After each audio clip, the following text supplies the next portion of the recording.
வாழ்க வையகம் வாழ்க வையகம் வாழ்க வளமுடன். அருள் தந்தை வேதாத்ரி மகரிஷி அவர்களின் நாள்ஒரு நற்சிந்தனை. ஜூலை மாதம் 1 தேதி. தலைப்பு: ஊனுடம்பே ஆலயம். உடலும் உயிரும் இசைந்து இணங்கி இயங்கும் நிலையில் வாழ்ந்து வருபவன் மனிதன். அற்புதமான தொகுப்பாக உள்ள உடல் அமைப்பு, வியத்தகு ஆற்றல்களை உள்ளடக்கமாக கொண்ட உயிர் சக்தி, குறுகியும் விரிந்தும் நுணுகியும் இயங்கத்தக்க அறிவுத்திறன், இவை லட்சக்கணக்கான ஆண்டுகளாக கருமூலம் பிறவித் தொடராக மேலும் மேலும் சிறந்து மிகவும் உயர்ந்த நிலையை எய்தியுள்ளன. ஒரு உயர்ந்த குறிக்கோளோடு மனித உயிர்கள் இவ்வுலகுக்கு வந்துள்ளன.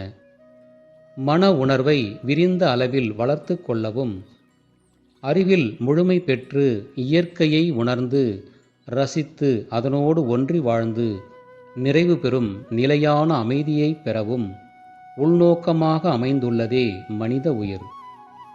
அறிவின் உயர்வு பெற்று உயிரின் மதிப்பும் சிறப்பும் உணர்ந்து நிறைவு பெறுவதே மனித பிறவியின் நோக்கமெனினும், அது வெற்றி பெற உடலை நலமோடும் வளமோடும் வைத்துக்கொள்ள வேண்டியது அவசியம்.